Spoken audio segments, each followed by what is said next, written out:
Good evening. Hey, everybody. Welcome. Yes, thank you.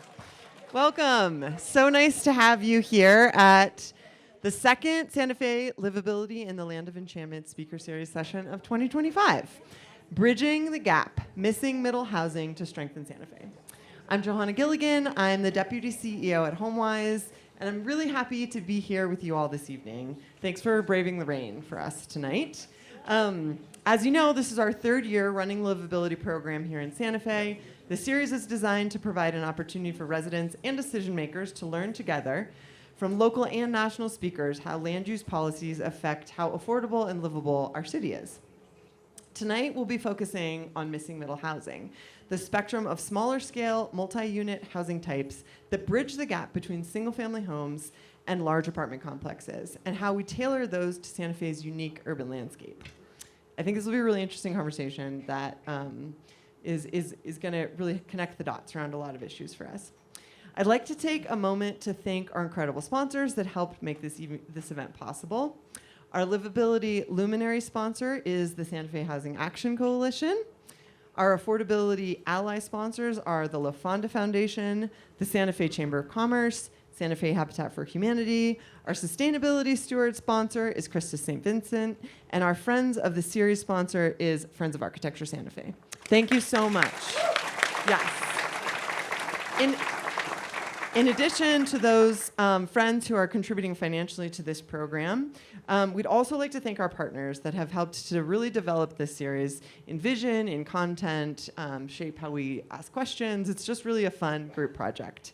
So these include many of those that we've already listed, as well as the Santa Fe Watershed Association, the Santa Fe Area Home Builders Association, Midtown Arts and Design Alliance, Santa Fe MPO, Urban Land Institute, Mass Design Group, Chainbreaker, YouthWorks, and Evan Ripley Architect. Big shout out to all of our partners.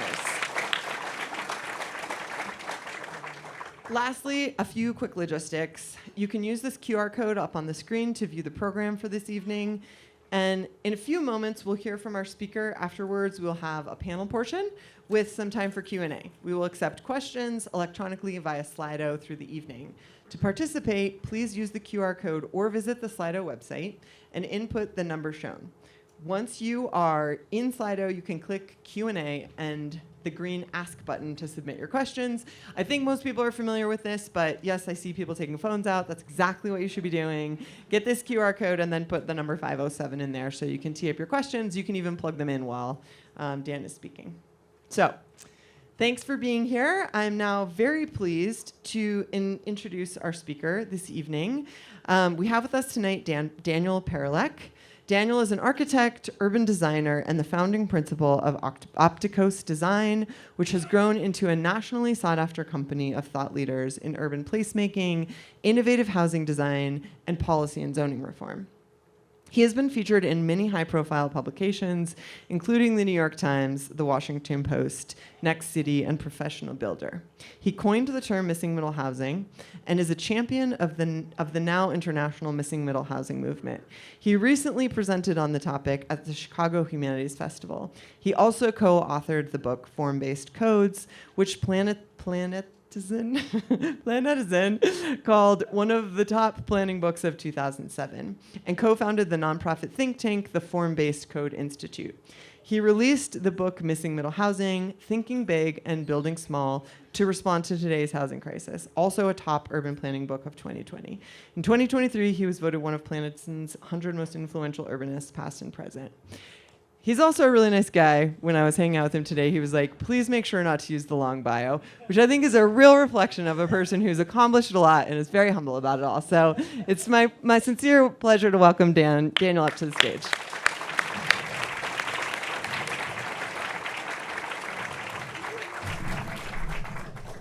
Well, it's a great pleasure to be back in Santa Fe tonight, and what a great audience, and thanks to Homewise for hosting this amazing Livability speaker series. I'm super excited to be part of it. So I started Opticos Design 25 years ago because I wanted to deliver innovative housing solutions and walkable living solutions at both an architecture scale and through planning. And what we realized very quickly is that zoning reform needed to be a really big part of that, because it was a barrier for everything we were trying to do with both our private sector clients as well as our public sector clients.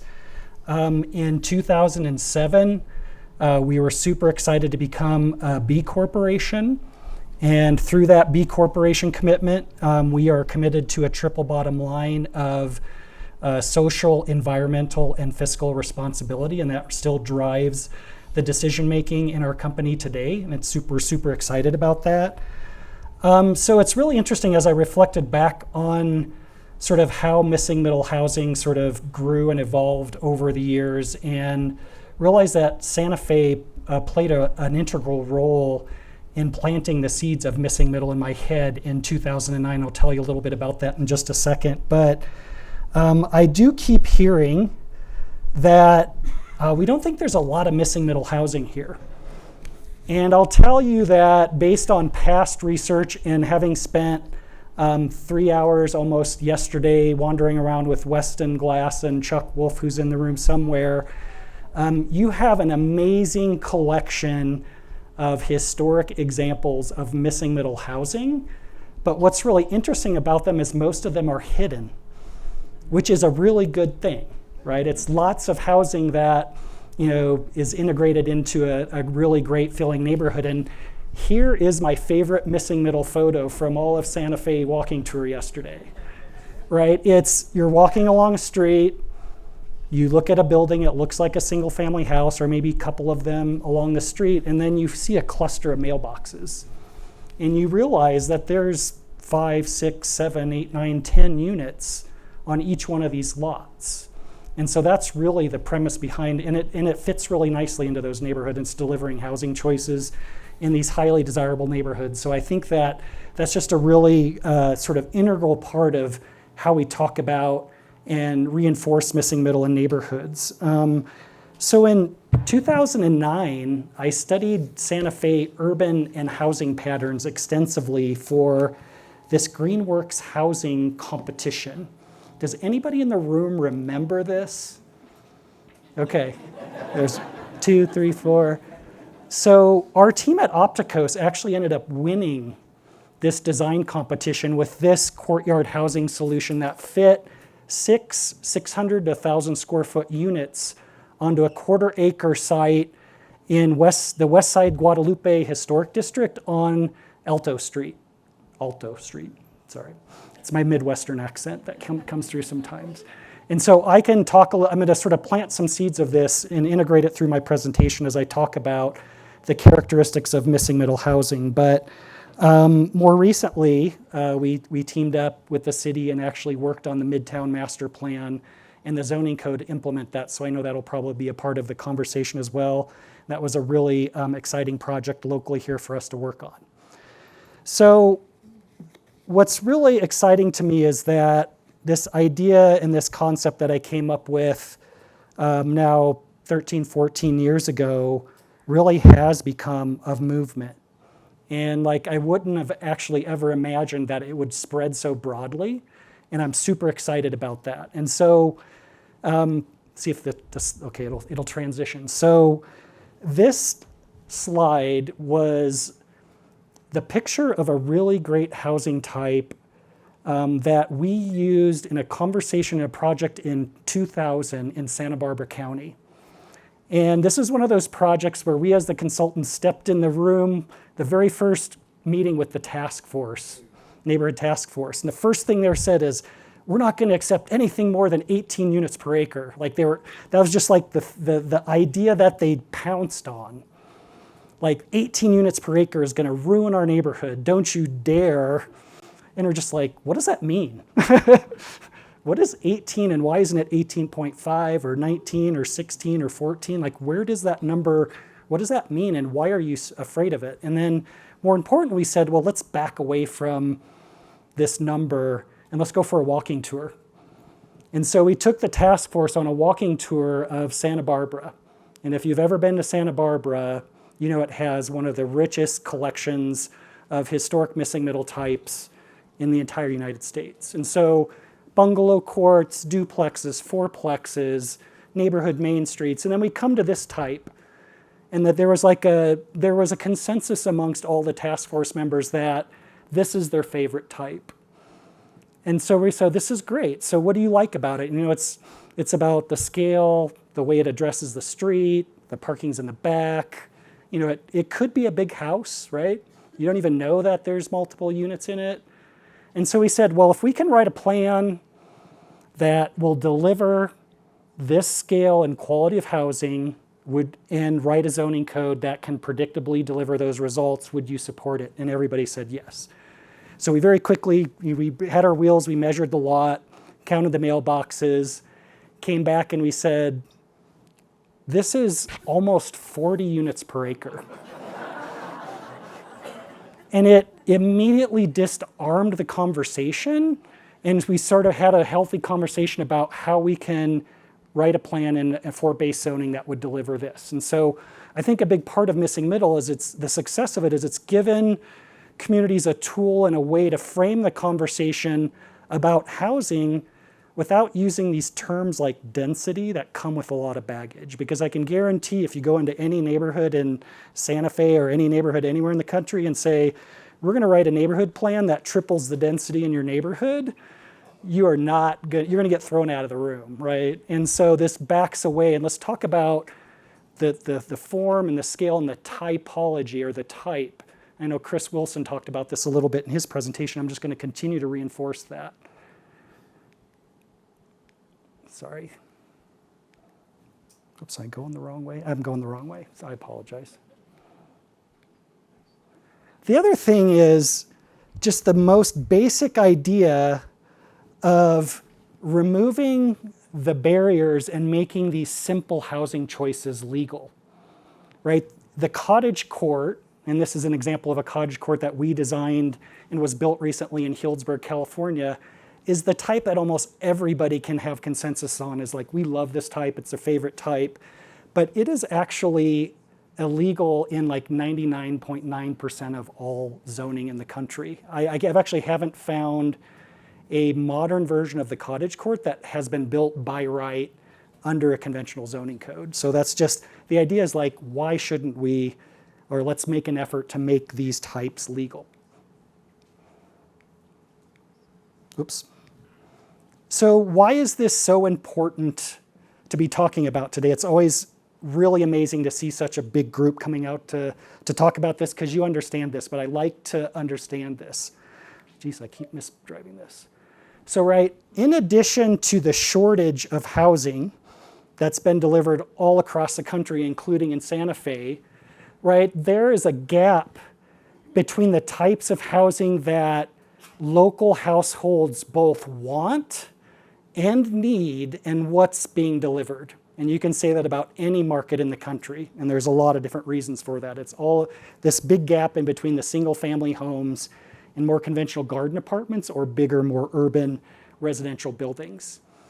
In addition, right, over the course of the last 15 to 20 years, there's just been this tsunami happening of household demographic shifts that also make it important for us to be delivering different types of housing, not the same old types of housing that we've been delivering for the past 50 or 60 years. Just as a start, 1/3 of all households in any city are a single person.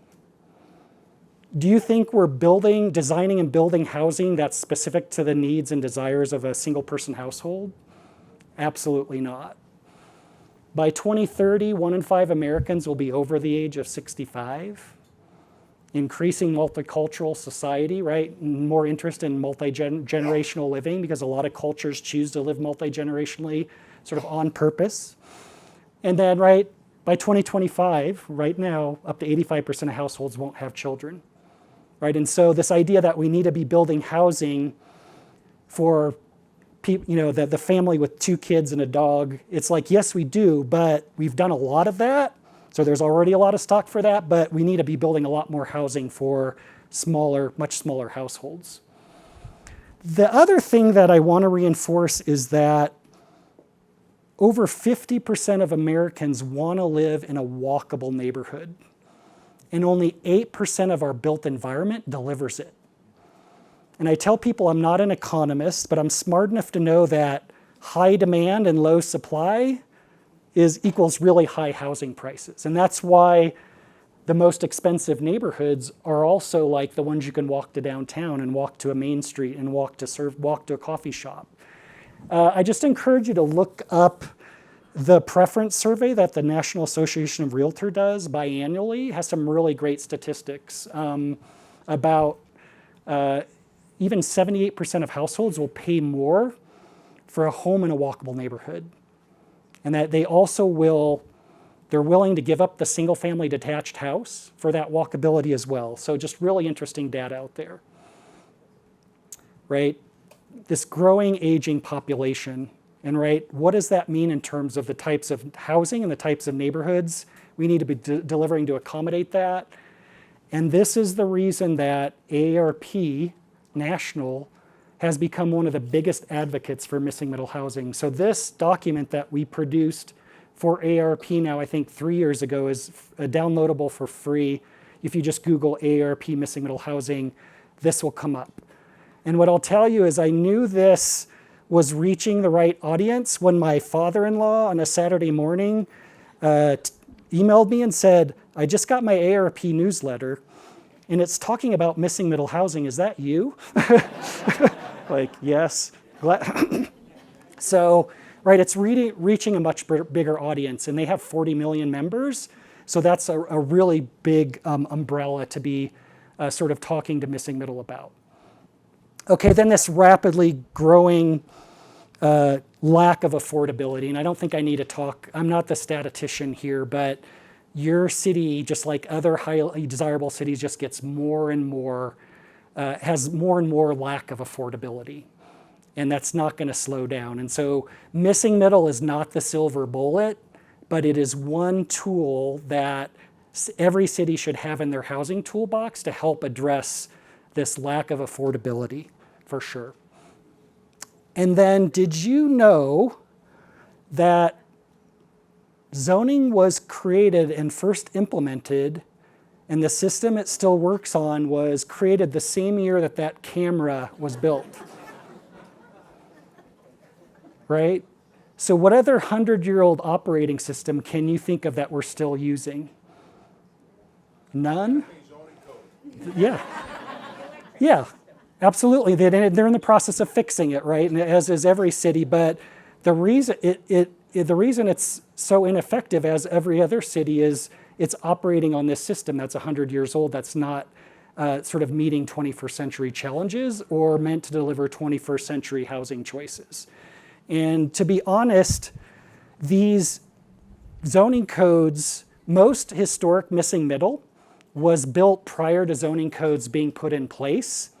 And the zoning was forced on top of it, these neighborhoods. And that's why you have these overlays to try to sort of address those unique characteristics. And it was never intended to deliver walkable places. It was created to deliver suburbs, auto-dependent suburbs, post-World War. And so just some thoughts about why it's not functioning. It's not really functioning anywhere. So what is missing middle housing? So first and foremost for us, the middle equals form and scale and housing type. And so let's talk a little bit about that, right? This gap of all of these types that we built historically in neighborhoods, a triplex, the cottage court, the courtyard apartment, that we basically regulated out of existence, and the systems that delivered them disappeared. And you know, this is a list of types that applies to a lot of American cities, but I would say a place like Santa Fe, that palette and that catalog of types needs to be nuanced to the really rich and much longer history that you have here in this city. And new types need to be added to that, and maybe some of them even taken out of that list. And this is, if you're going to take one idea away from my presentation tonight, this is it. The idea that missing middle is house scale buildings with multiple units. in walkable neighborhoods. And so that house scale is super important because just because you're putting more units in a building doesn't mean the building's getting really big. All of these examples are the scale of a house. They feel like a house along the street. They just happen to have multiple units inside of that. That's really, really important from a communication and from a like how you deliver it in your zoning and your policy of like differentiating that scale. We launched missingmiddlehousing.com in 2016. It's still a great online resource, a lot of free information. And then my book came out in 2020 and is still sort of really relevant and selling super well because the housing crisis isn't going away, unfortunately, anytime soon. So this idea of house scale, once again, I just want to show a couple of examples, right? This building, this was built about 5 years ago, right? You could walk by it, drive by it, ride your bike by it, and not even notice that this was a triplex, right? Because it behaves like a single-family home, and it's mixed within a bunch of single-family houses and a few other missing middle housing types. The same can be said for this design competition entry that we designed here locally, right? The building type had 6 units, but as it behaved along the street, it behaved like a single-family home. And then as you went back further into the lot, you experienced those additional units. And so this house scale, when you start thinking about zoning and how you regulate that, it's important to regulate the height of the buildings, which is pretty common, but it's also super important to regulate a maximum width of the building along the street, as well as a maximum depth of the building into the lot. And so we can talk a little bit about that. I could do a whole presentation on just that and why that's important, but to get to house scale, you need all 3 of those form elements very thoughtfully regulated. And then secondarily, and this is important too, is that the middle, if you're very thoughtful about how you allow these, the development community can deliver these at a price point that can be attainable to middle income.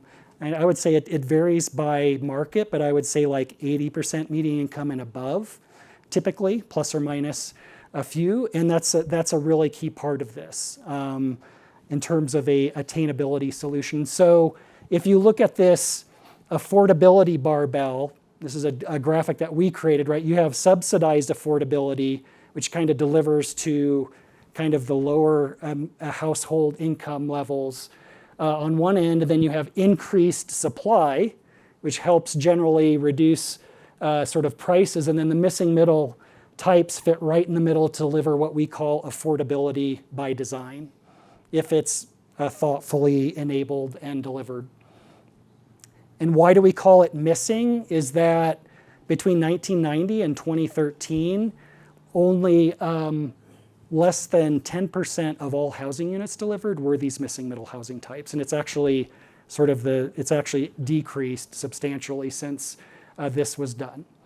So I'm going to quickly go through the missing middle housing types, and then after that, I'm going to dive into some of the solutions that we've been delivering for cities and counties and developers across the country. And so it's really, really important, and I'm going to suggest that you all become very well versed in missing middle type terminology so that it's a shared vocabulary so you can step away from that default to try to defaulting to a density or defaulting to a discussion about multifamily, which is also like, well, yes, it kind of fits into that category, but it's also very different than a lot of other outcomes that you can get that are called multifamily. And so if you all can just become really versant in the missing middle typologies, it would be really, really helpful in general housing conversations, but also in just conversations about your zoning code update and your comprehensive plan update. You could be like, you can ask your staff, like, well, is that zoning district enabling the duplex, the triplex, and the fourplex? Or is it the cottage court and the fiveplex? Like, those are the sorts of conversations that you should be happening. Or where is the comp plan going to allow the fourplex, fiveplex, and the cottage court in the city? Those are all really great questions. And so that's a really good tip. And so be specific about which types will go where. It's really, really important. So let me just quickly go through these. So there's a side-by-side duplex. And what I'd say is you have a lot of these. I saw a lot of these just yesterday. And it's just simply, 2 units attached at the middle.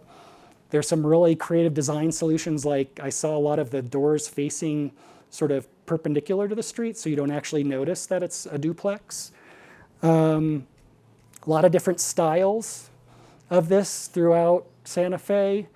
But what I really love, and this is a nuance of how this pattern evolved in Santa Fe, is if you look back into these deep lots, there's like other duplexes, other casitas, other ADUs. Sometimes they're formal compounds, and other times it looked like they just organically happened over the course of, 10, 15, 20, 30, maybe more years. And I think there's really something in those patterns that needs to be extracted and learned from to inform how both these places can evolve or new ones can be created similar to these within the broader Santa Fe context, not just in these historic neighborhoods. Then there's the stacked duplex, and I couldn't specifically find examples, I'm sure there are, but it's just simply one door takes you into a flat on the ground floor, and the other door takes you up to a unit on the upper floor. Once again, all of these reflect they're still house scale, right? Historically, they were on a block. The cottage court, once again, a type that a lot of people really love. This is an Albuquerque example with the Pueblo style. I apologize for the quality of the light, but I wanted to throw that in there to show a regional example of the cottage court. And then if you are interested in diving down into the metrics of these types, if you're a planner or a developer or an architect, we've provided all of these metrics either in the book that's going to be for sale, my Missing Middle book, afterwards, or on missingmiddlehousing.com. And we did that so people could start to understand, if they're interested in diving into those metrics, sort of what they mean. And you can see that just this prototypical missing middle typology generates about 21 units per acre. And what does that mean? It just means that if you are going to have density limitations in your zoning code, that they better at least be 21 units per acre, or you're not going to allow a cottage court. So just a good conversation to have. We've done this for both alley-loaded examples and front-loaded examples, and you can see on this front-loaded example where the driveway has to come in off of the street versus an alley, the density goes down substantially because there's quite a bit of the land area or the lot area that's taken up by the driveway. Okay, and I just wanted to talk about this. So what happens when cities allow this? And this is the little cottage court that we designed in Healdsburg. It's 8 units and 4 ADUs. And the 4 ADUs are detached, and they are sold with 4 of the units. So you get 4 of the owners have a main building, main home, and then an ADU across the alleyway. And they range from 1,200 square feet to 1,750 square feet, 2-bedroom, 1 and 1.5 baths. And the ADUs are 550 square feet, just to give you a sense of the scale of these. But these pretty much sold out immediately. And unfortunately, this did take quite a long time to get entitled. So the prices ended up going up about 20% based on a lengthy entitlement process. So something that was going to be fairly attainable kind of got out of the reach of a lot of households just due to the length of an entitlement process. And so my favorite type is this 4-plex, very simply 2 units on the bottom, 2 units on the top.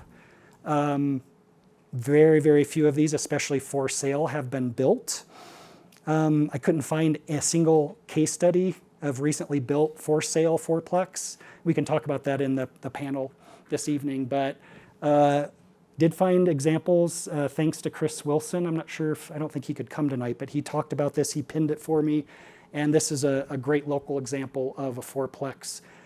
There's always this concern that I like to address, at least very basically, of, it's going to reduce the value of our neighborhoods, right? If we allow duplexes or triplexes, or we can't create, maybe it's from a developer, we can't create a neighborhood that mixes single-family homes in these plexes because people aren't going to want to pay as much. And just here's an example in Louisville, Kentucky, that counters this narrative, where there is a $524,000, sorry, this is the for sale fourplex. This is the only one. I found this like 3 months ago, right? 2-bedroom, 2-bath. And it's on the same block as right next to actually a $1.3 million single family home. And so there's a mix of these missing middle, and it's proving that the value's in the neighborhood, because you can walk to a coffee shop and a restaurant. And if it's done well, people don't mind that. That's actually a great part of a really healthy, walkable neighborhood. Townhouses are pretty straightforward, right? There can be a broad range of styles that can be delivered. Most of what I saw here locally is kind of this horizontal, single-story, historic townhouse or triplex style. And I think there's something about this that could really translate into some really cool, attainable, high-quality living solutions here. Fairly similar to this project that we designed in South Jordan, Utah. You can see fairly similar characteristics oriented on a pedestrian muse. And our client was able to deliver these at a price point about $25,000 to $30,000 less than their conventional tuck-under townhouse with the ground floor parking space. And so a really successful example of how thoughtful design can deliver attainability through this idea of missing middle housing. And then I saw some really interesting typologies here locally that, once again, somebody needs to document and translate into something newer. This linear courtyard building, fairly similar to a bungalow court, but just a little bit more intense. The buildings are just a little bit bigger, you can see, based on this aerial photograph. And then this L-shaped court with these smaller sort of private courtyards internal to the project was a super cool one that we saw that I would love somebody locally to just study in more detail. And once again, I just wanted to show this because this solution had, very similar to a lot of these historic examples, that forecourt along the street to break down the massing and the scale, and then a series of passageways that take you to 4 different courtyards within the project area. And every unit is directly accessible off of one of those courtyards. When we start talking about needing to incubate sort of neighborhood main streets, this live-work type has done a really great job in a lot of our recent projects of incubating small local businesses that people want to walk to. We can talk a little bit about that. And then ADUs, which I think are pretty straightforward, and I think you've talked quite a bit about them. I do want to say that missing middle isn't always about having a vacant lot and plopping a duplex or a cottage court on this lot. It's also thinking creatively about where missing middle can incrementally evolve in existing buildings. So you might have an existing duplex or a single family home that sort of adds one ADU, and then it evolves even further and either gets a second ADU or another unit in the back. And I think this idea of incremental is going to be really valuable to you all, especially in your existing neighborhoods, and how they can evolve and change and accommodate housing over time. And this was really critical for an island-wide missing middle strategy we did recently for the Hawaii Community Foundation for Maui, sort of post-fire response to the need for housing. And all the solutions that we sort of studied and enforced within the recommendations were this incremental approach to missing middle housing. So stepping now to, yes, there is the housing, but the housing to be most successful needs to exist within a walkable missing middle neighborhood. Right? And that's really been our focus over the years, not just housing for housing's sake, but delivering a really high quality solution that includes a missing middle neighborhood. And just a couple of reasons of why this is important. It delivers a really high quality of life. There's always, if I had a block party index, the neighborhoods with a lot of missing middle in them and walkability would probably have the most block parties every year, right? And they deliver attainability, right? There's a broad range of house prices and rent prices in these neighborhoods. They support mobility choices. You might choose to walk a lot of places. You might choose to bike. You might choose to catch the bus, but you might choose to drive too. But maybe 10% of your trips every week, you can do in a different way, not using your car. And then improvements to mental and physical health, right? It's not very healthy to spend a lot of time in your car every week. I know your commute times here aren't quite as bad as a lot of places, but they'll only get worse if you don't address this. And then this is obviously a really sustainable alternative for a lot of different reasons, including greenhouse gas reductions, as well as energy use in missing middle building types. So we can talk a little bit about that. So components of a missing middle neighborhood. These missing middle neighborhoods have a neighborhood main street at their core. And so that's represented in these white buildings sort of at the bottom of this diagram. Then you have a mix of missing middle types in the yellow, and then even some single family detached housing on the same block here. But that missing middle, that main street is key to the walkability. And you have some great local examples that we passed by yesterday. And once again, it's just part of the desirability of these neighborhoods is like the first question to a realtor from a household that's looking for these is, what can I walk to? The developers that we work with that deliver the walkable communities, like that's the first question. So you have to be able to answer that. It's not just about a bunch of mixed missing middle. It's like, oh, can I walk to a small market or to a coffee shop or to some cool local businesses that people are making things in? And so that's really, really key. Then this mix of housing types, and I think this is pretty straightforward, but you can mix types on a block. You can have bigger types that are represented here along the bottom, maybe slightly bigger apartment buildings, then transitioning with missing middle housing types. And then this is just a diagram of like that key missing middle block with the main street. And that main street, let's say you have a 200-acre project. The main street's not just one in the 200 acres. It's like every 5 to 7 minute walk, there should be a little node that incubates. It might just be a corner store in some of them that incubates this sort of social center and a commercial center. And we sort of most recently were able to deliver this in a missing middle neighborhood in the Omaha, Nebraska metro, right? Not the place where you typically see the innovation happening, but I'm from Nebraska. I grew up in Nebraska, so I'm super excited to see this happening in Nebraska. So it's a 50-acre site. This is a 2-year-old photo. It's now 90% built out. It's about 450 units built and occupied that are duplex to 8plex. There's no single family detached. And there's a small neighborhood main street here in the foreground. And surprising even to us, a pizza shop opened up in this corner space before any of the housing was built, which is against any retail sort of standard or retail consultant recommendation you'll ever get. And then this whole site here is held to build more pure commercial space when the community's built out and it has become a destination. And so that's coming in later phases. But it's a really cool project. The number represents the number of units in each of the buildings, right? Duplex, 6plex, 4plex, 5plex, and you can see there's a lot of variety in scale, in architecture.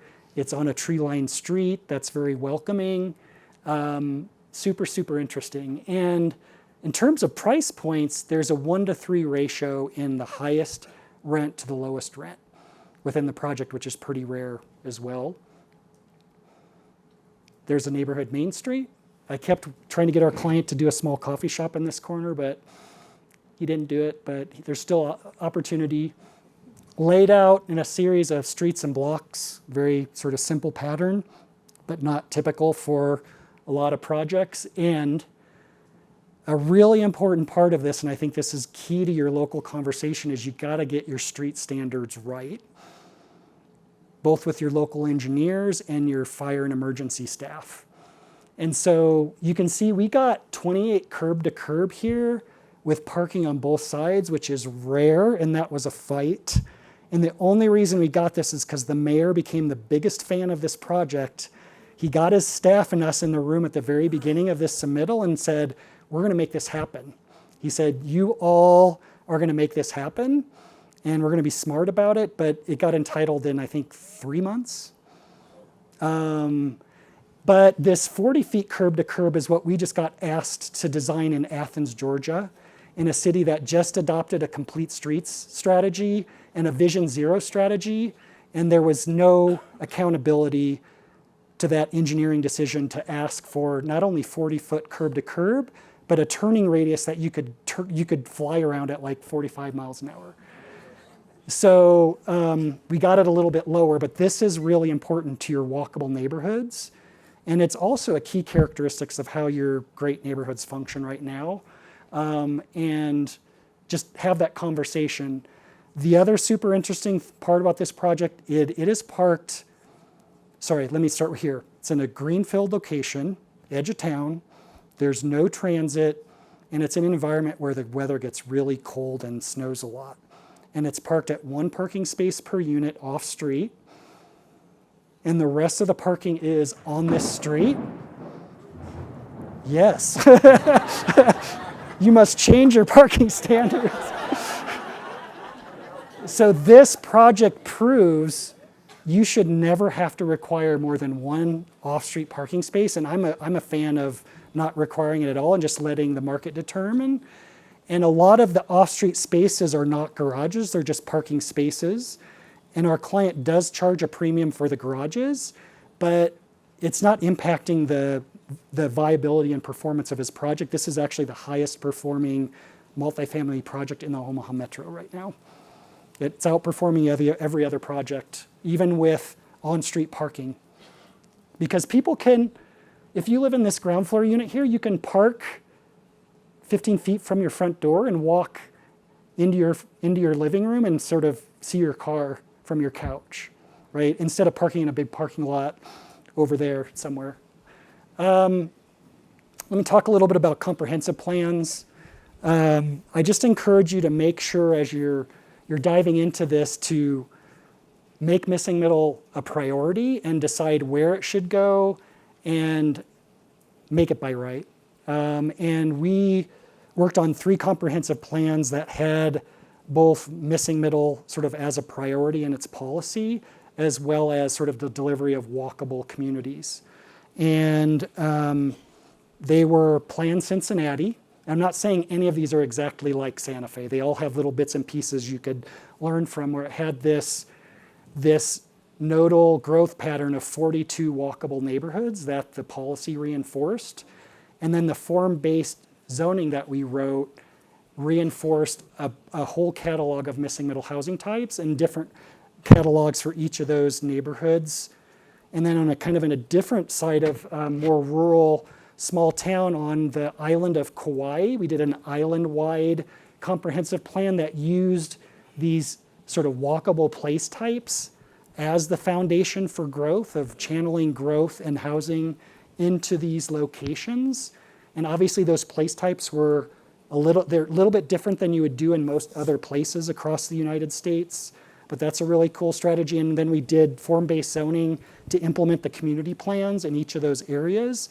And then Memphis 3.0 also had this pattern of the nodes, and in this instance we called them neighborhood or community anchors, because that's what resonated.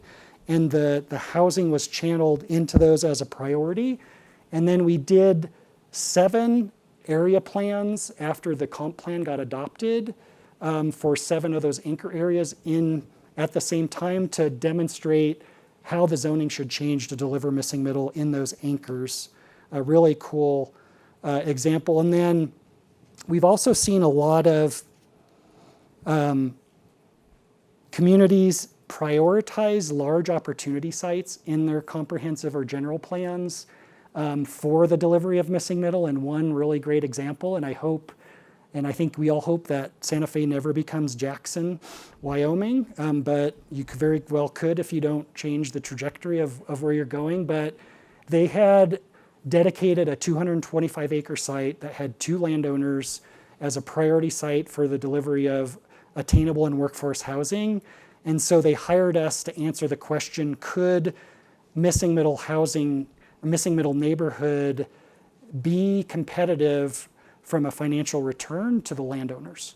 And could it also deliver the level of attainability that they had wanted? And I'll just say that, I'll jump to a little bit of the conclusion, is we were able, after some really thoughtful pro forma analysis by a group called the Cascadia Group, to demonstrate that it could compete with the returns of large lot single-family homes. And fortunately, the two landowners were longtime family landowners that were committed to the community. And so we were eventually able to get the buy-in. But once again, this idea was, it wasn't just housing for housing's sake. It's in a pattern of a walkable neighborhood with centers, a mix of housing types, a sort of connected street network. And there are these character areas that eventually became the zoning districts, but that's how we introduced them, of like a mix, what mix of housing types would go where. And then we did scenario modeling of 3 different potential outcomes, including business as usual, and we're able to demonstrate with these report cards of how they performed. So it was housing, fiscal analysis, but what other things did the local decision makers want to include? It was like transportation impact, job generation, energy and water use. So you can actually do this and compare those outcomes in a really great way that can inform, so you're not just making a decision in a black hole.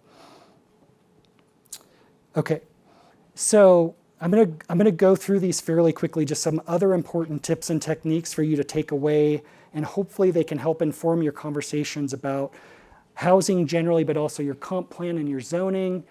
And I just want to say this, that most zoning codes can't tell the difference between these 2 buildings. And this is part of the problem, right? Because they both have 4 units. They both are the same height. They both have the same setback. But they're very different, right? And so you need to make sure that your zoning, if you're allowing a 4-plex, make sure it looks like this and not like that. And one of the ways you can do that is with, it's a fairly common practice now, is we call frontage standards. How does the building address the street is regulated. Yes, you need to have windows, and yes, you need to have doors. And no, the whole front, I know part of what I saw around a lot of the historic examples here of parking in the front, which is, I can understand why it happened, but not a great outcome either in terms of the walkability of the neighborhood. And so you really need to get from this operating system to that operating system, right? That's the general idea with your zoning code update. And then determining where you apply missing middle. And we developed this process over the last 5 years that we call a missing middle scan.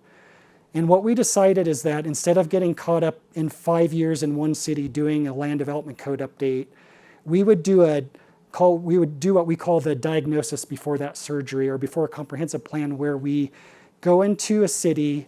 We spend 2 to 3 months I'll tell you what we do, but it's like preparation and a set of recommendations for zoning changes and comp plan policy changes and land use changes. And so what I love about this is we're not just being hired by cities and counties to do this, we're being hired by nonprofit organizations that are basically realizing that they need to play a role in the delivery of these housing solutions and choices. And the client for this in Greenville, South Carolina, was a group called Impact Greenville. It was mostly realtors, but it was some developers and other sort of real estate sort of related industries. And so basically it did a number of things. It first of all introduced missing middle housing to the city and the region in a very visual way, like I'm doing tonight.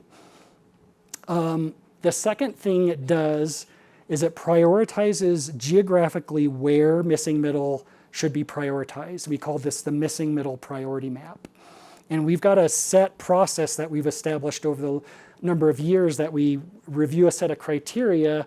And you can see here in Greenville, we weren't saying missing middle should go everywhere. We're saying, based on this analysis, that where those blue circles are, that's where you should prioritize the missing middle application. And what's really cool about what Greenville did is they were in the middle of their comp plan, but they took this map and they put it in their comp plan right next to their future land use, and it got adopted. And so now it's policy that missing middle is going to be prioritized in those areas. So now the staff can go in and drill down into the zoning and the policy and the neighborhood plans to make that happen. The third thing we do then is we do this very detailed assessment of the top 4 zoning districts as part of this. And you can see, I'm not going to go through this table, but really it's sort of line by line going through the zoning code and identifying barriers. We do a maximum building envelope, what the regulations allow or encourage, and then what ideally the regulations would allow and encourage. And let me just give you an interesting example. This wasn't Greenville, and I'm not going to say where this was. It's an RM 18 zoning district, so it's supposed to allow 18 units per acre. So we pick the 3 most common lot sizes in this district, and the most common one is a 60-foot wide lot. If you build a single-family home, the side setbacks are only 5 feet, so you can easily build a single-family home. If you're going to build that scary multifamily, the side setbacks are both 15 feet. So this represents the development potential on the most common lot size in that zoning district. So obviously something needs to change. So we sort of build this ideal outcome, and then we back into a set of zoning standards that will deliver that plex on that 60-foot lot. And then there's an extensive list of, basically a checklist for the staff to go through and make changes to their comprehensive plan and their zoning codes. They usually do that on their own and sometimes bring us in for strategic advising. But the intent is for the city staff to take ownership of that. You can think about secondary corridors as a great place for missing middle. Transitions from higher intensity corridors is a great location for missing middle. You see, where you're going to allow bigger buildings, great transition into single family neighborhoods. And then these really low value gray field sites that are pretty much everywhere in every kind of edge of a edge city in the United States can become missing middle neighborhoods, right? And so as you can see, visualization is really, really important part of this, because most people couldn't have grasped that ugly parking lot could become this, or think they would ever want to live there, right? So, this could be hugely controversial, but I just want to plant this seed is because 75% or more of your residential zone land is zoned for single family, you might need to think about which of those areas might need to enable some missing middle, and just be really thoughtful about that. I just want to mention that this was a new diagram that we created just a couple years ago as we were doing a lot of these missing middle efforts citywide is, right, we want to make sure that the changes we make can allow a developer to deliver a project that's attainable, feasible. We want to make sure when they run their pro forma that it makes sense for them to take the risk to build this project. Otherwise, there's no reason to do this. But secondarily, it's just as important to make sure that whatever you're encouraging delivers attainable solutions, and that's a little bit harder to do.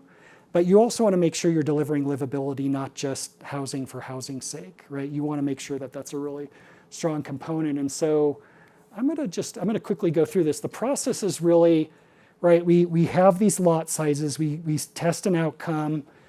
Our development consultant sort of runs the numbers. They say you were close, but these 3 things you need more units, you need more square footage, you need less parking. We do a refined income, goes back into the sort of pro forma analysis, and then we have a final version that informs the policy and the zoning. So that's a really important iterative process. And we give them scores here about delivering feasibility and attainability. And I talked about this a little bit, but I think this is a really valuable image because it shows the exact same building as a single family home that generates a density of 7 units per acre. Split it into a duplex, it's 14 units per acre.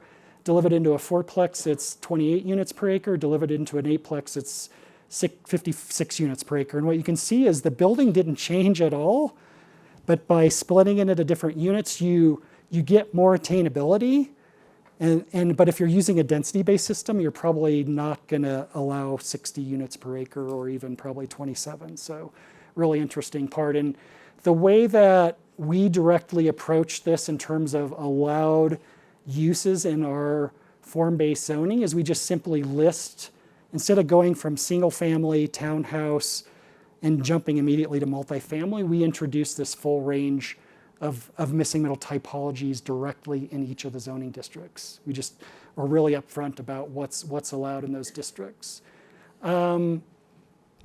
Let's see, I'm pretty close to time here, right? So I'm just gonna say is, as I looked at some of this background information, right, every neighborhood's probably going to have a slightly different and more nuanced solution that I think is really important. And I just wanted to, in our Sacramento, California citywide missing middle strategy, we ran pro formas by each neighborhood or each market, different market within the community, and that was really helpful in informing the zoning. And obviously we don't draw these illustrations just to have a pretty picture. This is an actual lot that has an existing single family home that we're just assuming would become a fourplex with 2 ADUs. And so we illustrate what that would look and feel like so the community can understand the intent of this process.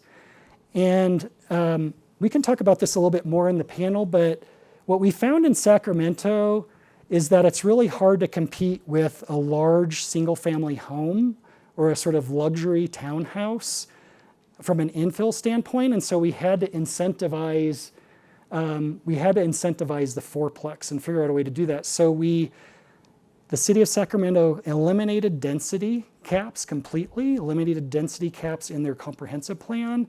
And it has a maximum FAR, floor area ratio, or basically a container or a size of a building. And you can put any number of units within that.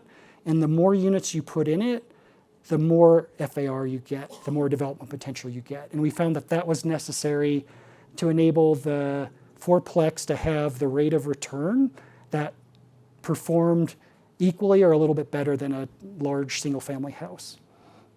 So, okay, parking.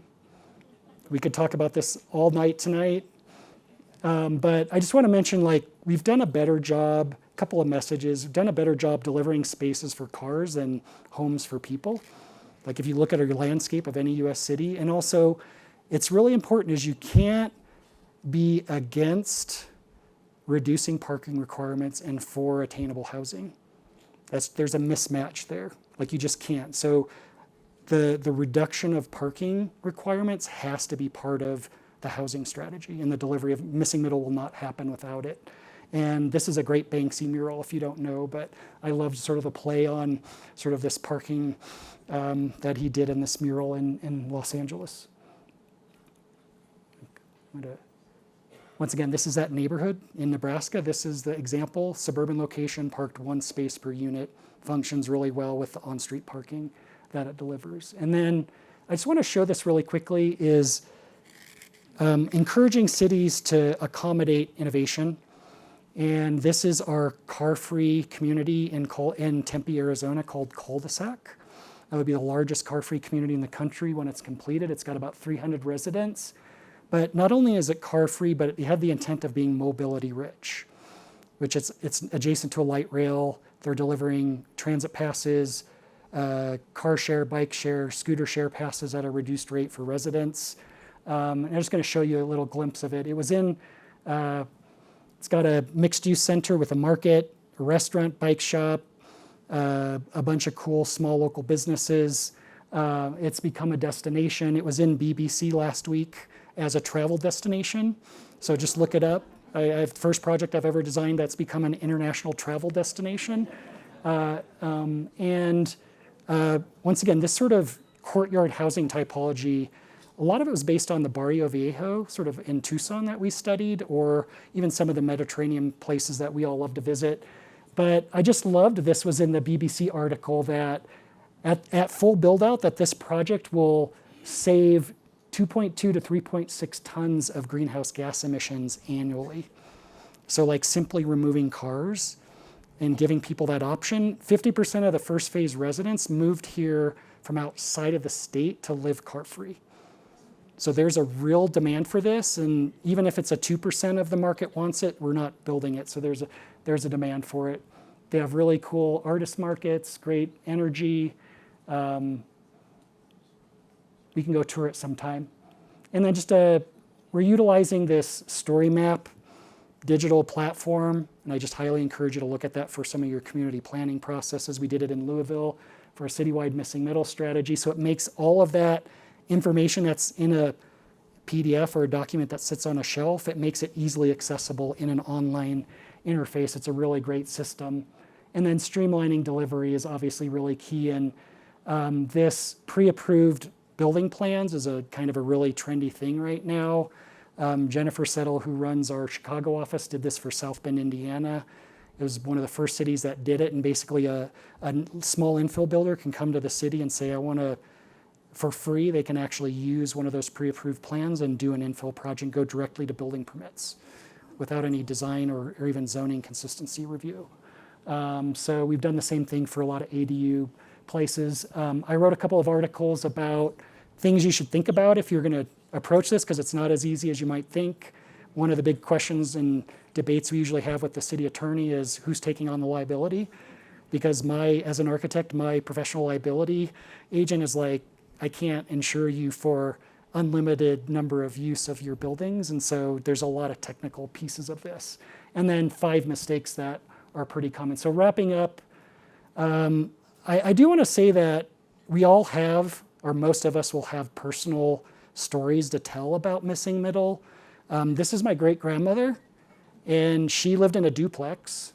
And I hadn't really thought about this until ARP was interviewing me a while back, and I realized that I first experienced missing middle growing up.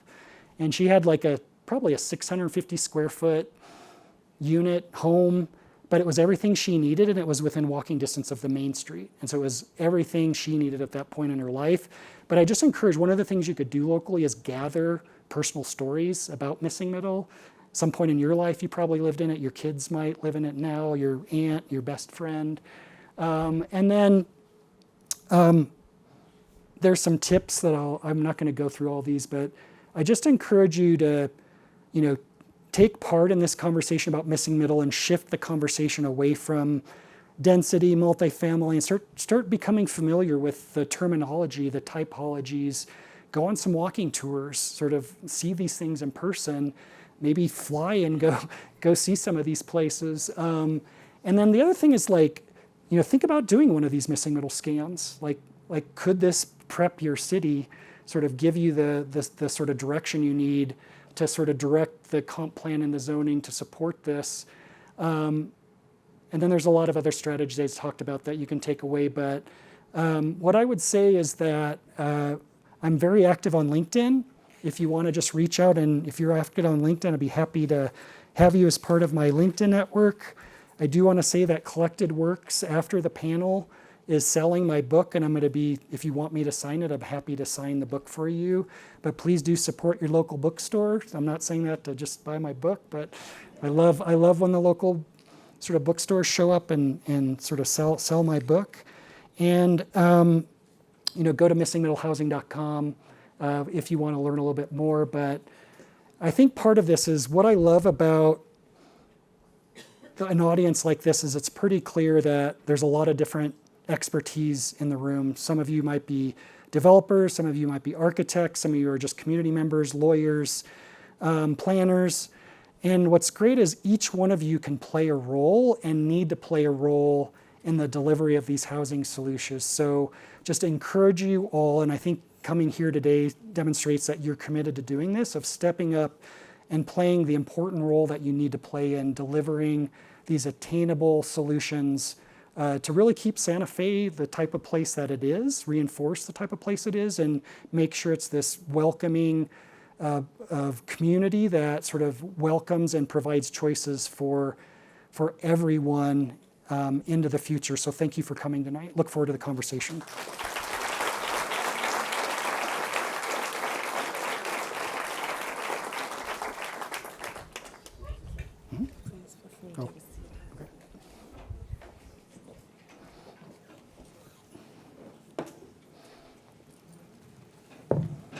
I'd like to welcome up Daniel Hernandez and Lisa Gavioli. Is this working? Okay.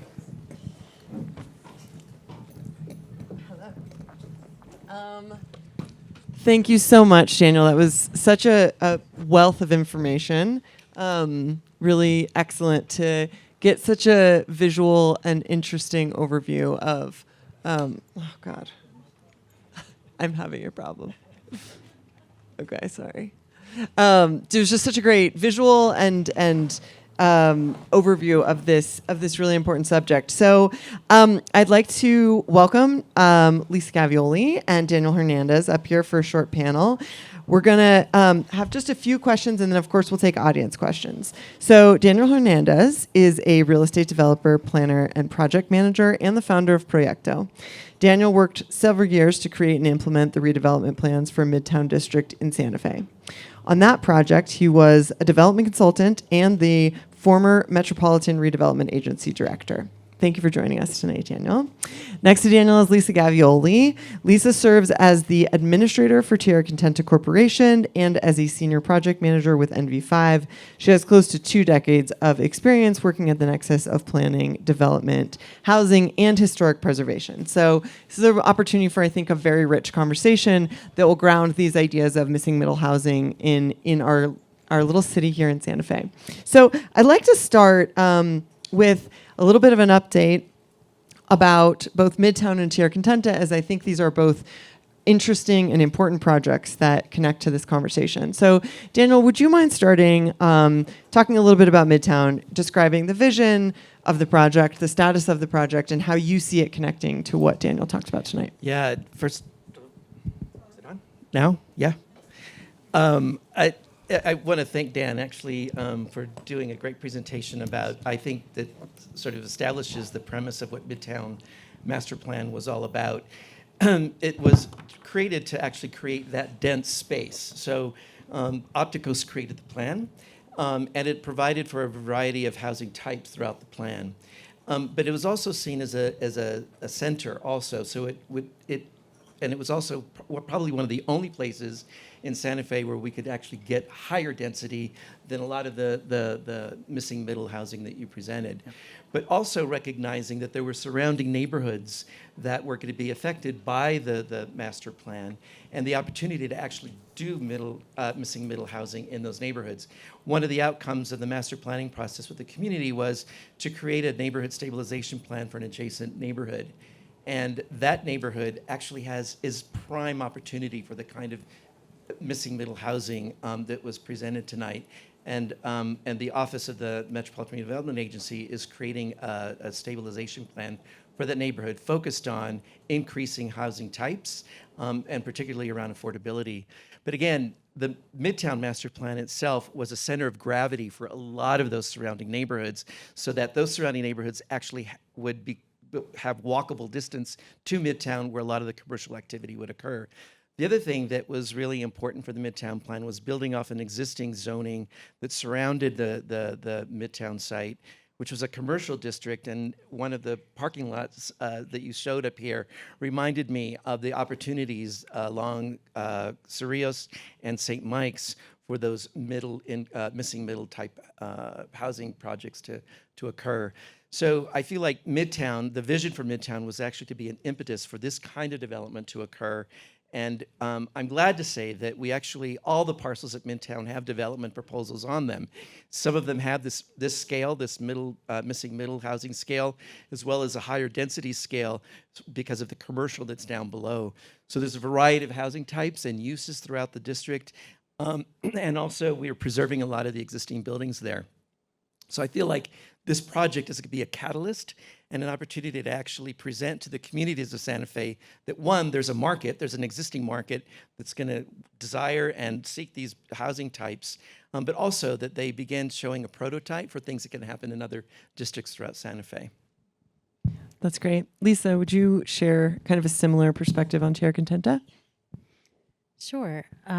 Is this working? Can't hear myself.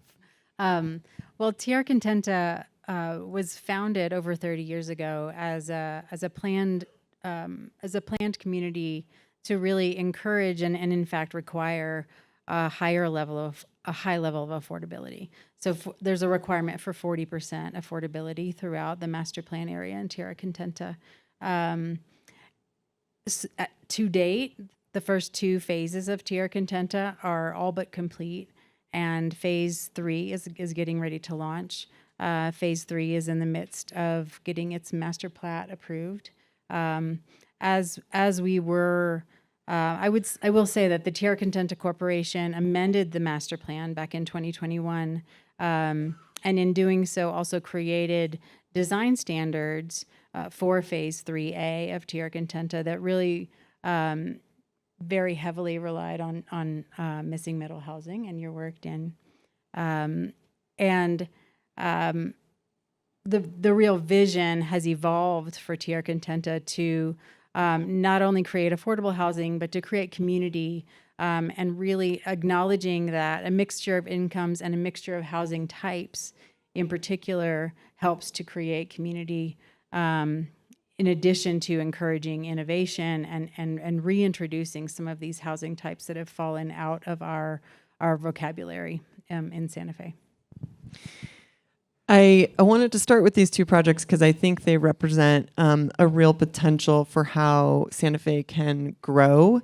And you referenced this in one of your slides, Dan, but there's this concept of polycentrism, which is kind of this idea that, we live in a city that part of it was built before the car, and it's a extremely walkable, like the scale is very beautiful, very human scaled part of town.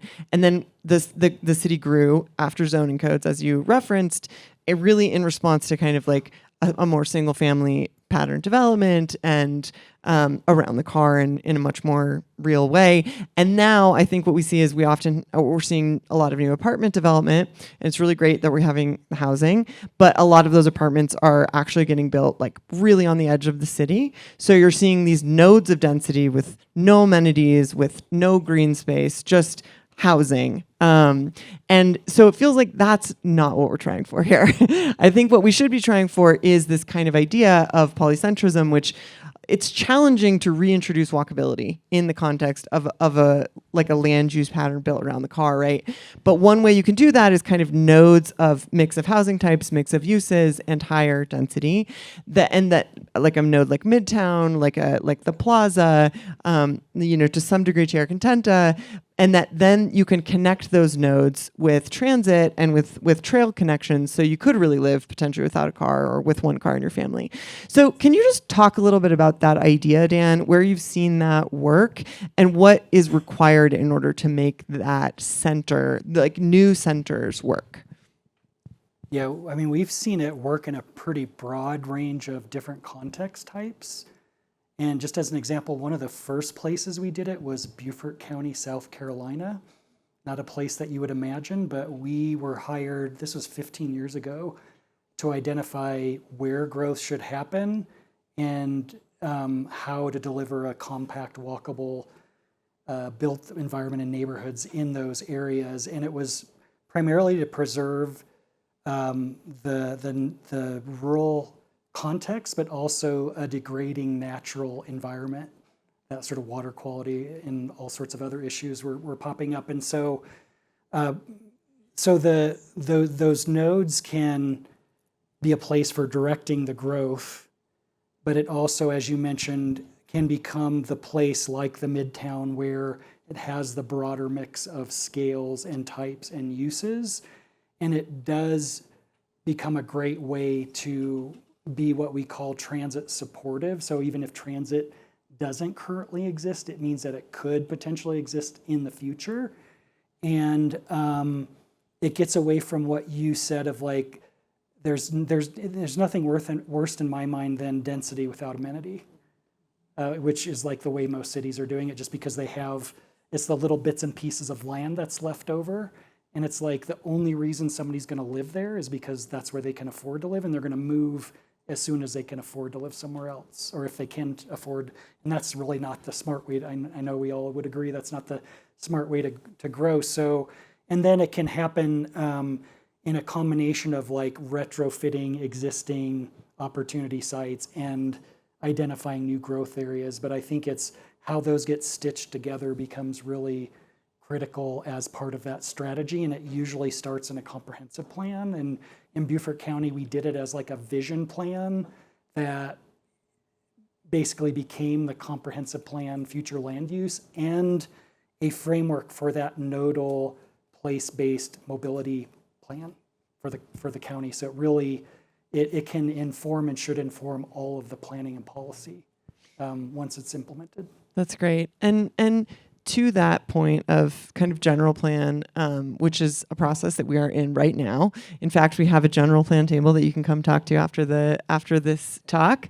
Weigh in on our general plan. What do you, all three of you, really think we need to be, keeping our eye on in this general plan process to create the kind of future Santa Fe that allows for this diversity, this attainability and housing cost, and this kind of walkability? Like, what feels most important to focus on? From my perspective, just having worked on the Midtown plan and its implementation, is to have as many as of right, with parameters and conditions, of course, but the opportunity for as of right to build certain types of building types and housing types. I've found that it's very uncertain and unclear from the moment that you create something to the moment that you actually get your approvals, that process, and you brought it up earlier, Dan, that it just basically increases the cost of the project, therefore increases the cost to the consumer. And so having, the parameters and the conditions around which we can build buildings like that, and even apartment buildings in the right places, and allowing those types of things as of right, like the Link does currently, I think if we can use that at a broader level throughout the city, we'll see the kind of development that we want to see. I think to echo that to a certain extent, I think as a matter of policy to encourage a variety of housing type and to identify where those can go in places like Midtown and places like Tierra Contenta. But I think in general, our policy document needs to speak to what the barriers have been to creation of diversity of housing type, and really speaks to identifying what those tools will be to removing those barriers. I think what I say partially repetitive, but I think it's important, is I think three things I would reinforce is this what's the nodal pattern that the future land use or some sort of form and character map might reinforce, being really specific about which types go where, what scales go where. And then third of all, I think it's just as important as those first two and as rarely done as, and we found it really successful, is determining a degree of change for every sub area in the city. Because some areas, it's usually it's the terminology changes everywhere, but it's a maintain where there's not a whole lot of change that's likely going to happen or be encouraged both from a public and a private. There's evolve where there's going to be probably some public investment and then encouraging private investment, and there's transform, like a Midtown, where it's going to be it's going to completely, the policy is it's going to completely change. And if every area has that degree of change mapped, there's no surprises for community members. And John Zena, who's the planning director for Memphis, wrote a really great article for Planning Magazine on degree of change after we used it in that plan. So if you're interested, look that up. Yeah, that's a really helpful frame. And I think another point that you make that's really important and something to lift up is this idea that we have a lot of hidden missing middle housing here, and that it's actually quite a common housing typology, but we don't see it so much. So I just think that that's a relevant part of this conversation. I have so many more questions, but I'm going to turn it over to Veronica to take audience questions. How about now? Okay, great. Thank you all for submitting such terrific questions. We have time for a couple of these. How can we promote missing middle and diverse housing styles that may not be the most profitable for developers, but would benefit the community? I mean, there's a couple of things. I think part of the strategy is you need to make them equally as profitable to developers, unless it's a nonprofit developer that's delivering subsidized affordable housing. Otherwise, you won't get it. So it does, and that's kind of some of those nuanced tools that we used, like in the Sacramento project, where it had a sliding scale of allowed development potential. So the more units you delivered, the more development potential you got, was what was necessary to get the return for the developer at a price point that was competitive with a luxury house or a luxury townhouse. And that's what we found is you need to do that. You really, otherwise there might be some smaller local builders who are okay with a return that's a little lower. That they're but generally speaking, I would say what we've seen to really be effective is it has to be competitive. But I would say is if you can define that and you can deliver a streamlined process, your regulations are objective, your review process is objective, and you can get from start to finish in the entitlement process really easily, the developer would be happy to deliver what you're asking for if you can say, we can give you the path to entitlement quickly. And I think that's a challenge in most cities because zoning is so bad in most places, it's become a culture of negotiation. And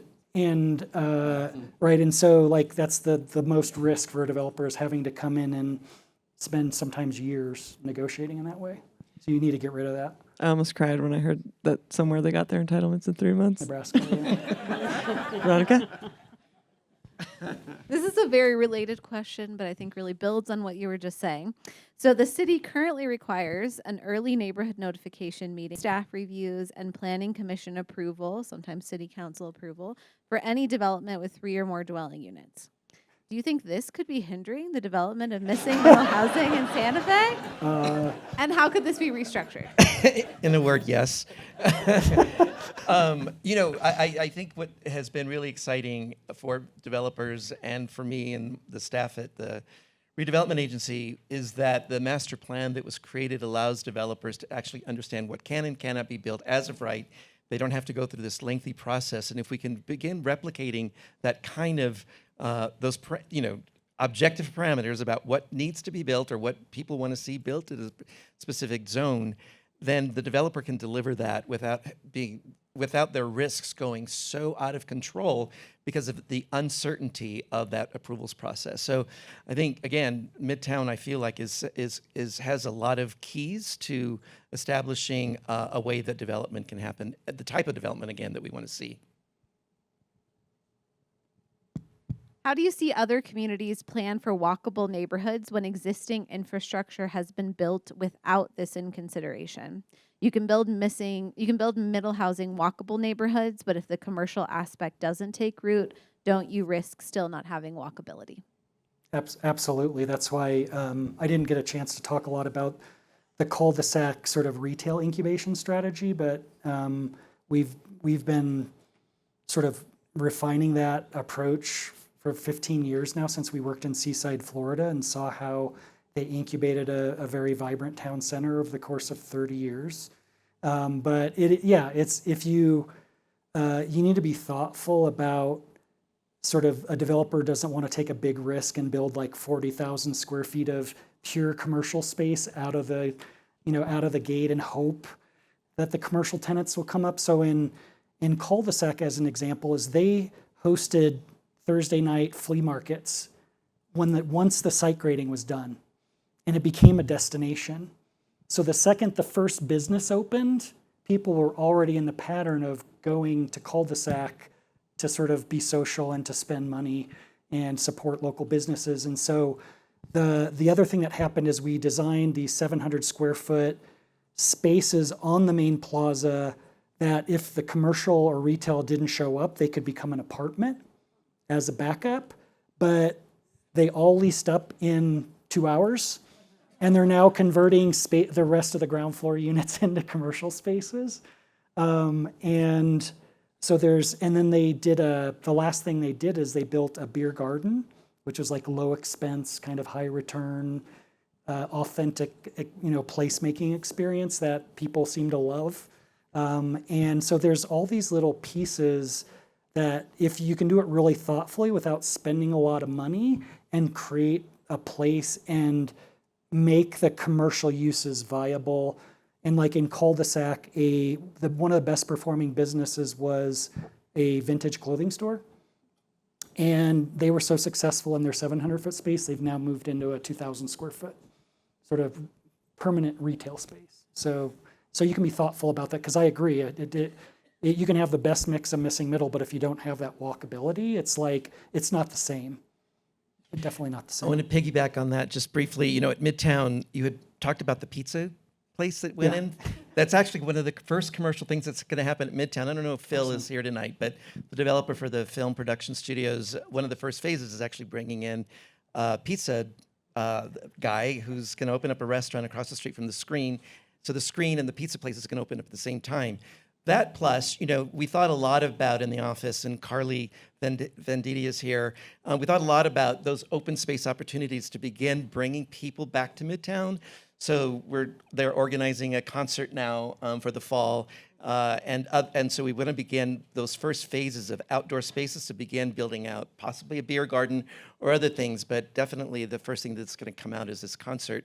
We hope to have it every year moving forward. But, you know, we're just trying to build that momentum of like, this is a place. People want to come back here. We're creating opportunities for you to come back to Midtown.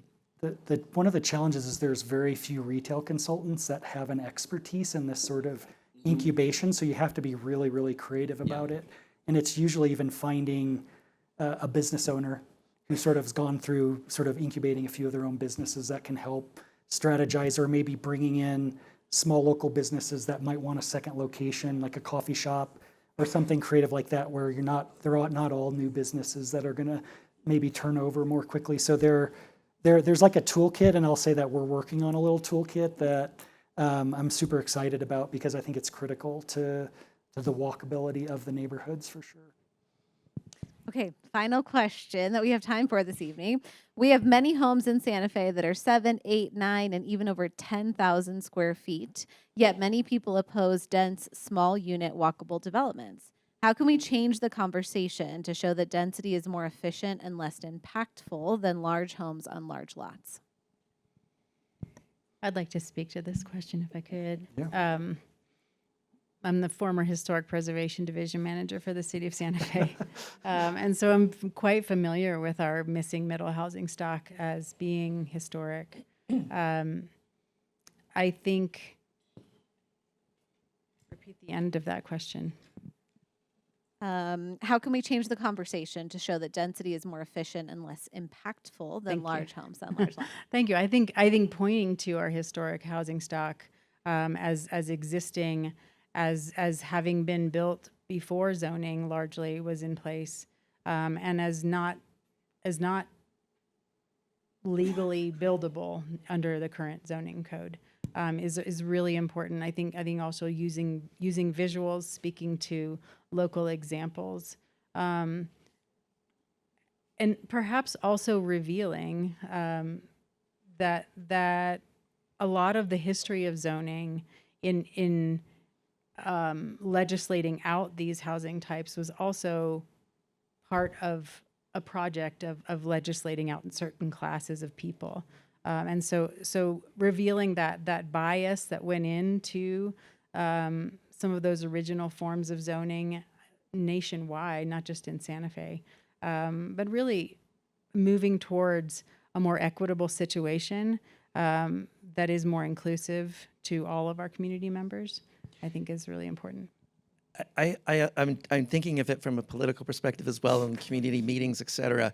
But it feels like, you know, what's been effective in other places that I've worked in on the housing issues, it's been about creating housing choices. So yes, 10,000 square feet home, absolutely have at it. But we have a lot of young people. We have older people who just want one-bedroom apartments or, you know, other types of housing, and we want to create housing for them. And there is not that type. And like, it's less than 10% of our entire housing stock in the city is our townhouses, duplexes, fourplexes, courtyard housing. We just don't have it. So creating the dialogue about, let's create housing choices for your kids, for your mom and dad, for whatever. So I feel like that's probably where we need to start. Definitely bringing in the historic typologies that we have. They're so rich. So then it doesn't become like, I don't know about that design. Well, it's like it's existing in our neighborhoods. So anyway, I think we need to just talk about housing choices in our city and making sure that we're building housing for the broad range of housing of population that we have in the city. Can I say one last thing, building upon two great comments? Is I know this wasn't the intent of that question, but the goal should never be building for or promoting density. This is not about density. This is about preserving and creating the type of place that you all live currently and want to live, and that you want Santa Fe to be. That is the intent, and there are density numbers, and I know that wasn't the intent, but we often default to that, and that's not the intensity. That's not the intent at all, right? The intent is the type of place, and the housing choice, and the great history and culture of it. And so I think that as a foundation, like that's really what this is about, and it's not forcing any particular option on anybody. It's like providing enough choices for everybody. Well, thank you so much to our panelists for joining us this evening, and thank you so much to Daniel Parolek for coming and talking all about this tonight. Please join me in thanking them. Yeah, more conversation over food and drink. We're grateful to Collected Works for being here this evening with copies of Daniel's book, Missing Middle Housing, available for purchase. He'll be signing copies, so please come get a copy, get it signed. And then we look forward to seeing you for our next speaker series session on September 23rd, entitled Planting the Rain to Grow Abundance, with Brad Lancaster, author of Rainwater Harvesting for Drylands and Beyond. He is the co-founder of neighborhoodforesters.org. Brad will share practical ways to work with natural systems, harvesting rainwater, reusing gray water, growing shade, building fertile soil, and revitalizing public spaces to create healthier, more resilient environments. Brad will highlight how regenerative practices can better shape local development and policies to support long-term water security. You can use the QR code behind me to register, or just visit livabilityspeakerseries.com.